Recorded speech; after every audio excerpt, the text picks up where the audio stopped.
Monsieur Morel-a-L'Huissier, Monsieur Chrétien. Merci Monsieur le Président. Monsieur le Ministre, alors comme pour le reste, vous allez nous dire que les CCI sont assises sur un tas d'or illégitime et qu'il est nécessaire de piocher dans ce tas d'or pour compenser la mauvaise gestion de certains. Là aussi, on ne pourra pas être d'accord avec vous.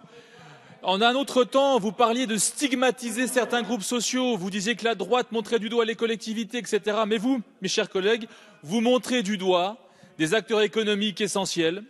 On a parlé de la Chambre d'agriculture, on a parlé maintenant des chambres de commerce. Là aussi, vous faites croire aux acteurs économiques que les chambres de commerce sont assises sur de l'argent qu'il faut ponctionner pour compenser le déficit.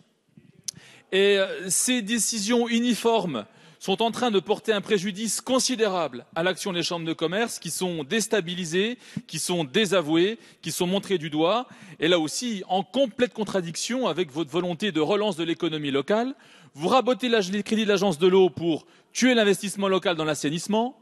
Vous rabotez les dotations des collectivités locales pour tuer l'investissement des communes et des départements. Et maintenant, vous rabotez les frais et les dépenses des chambres de commerce pour limiter leur impact sur les politiques de l'emploi, sur les politiques de l'innovation, sur les politiques de soutien qu'elles peuvent avoir.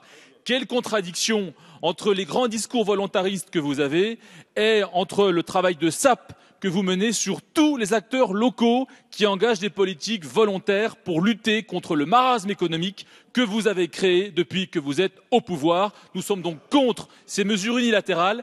Ayez un peu d'intelligence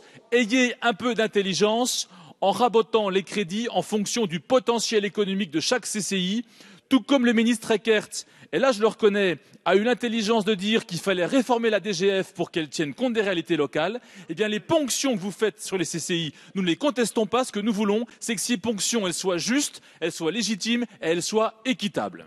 Merci.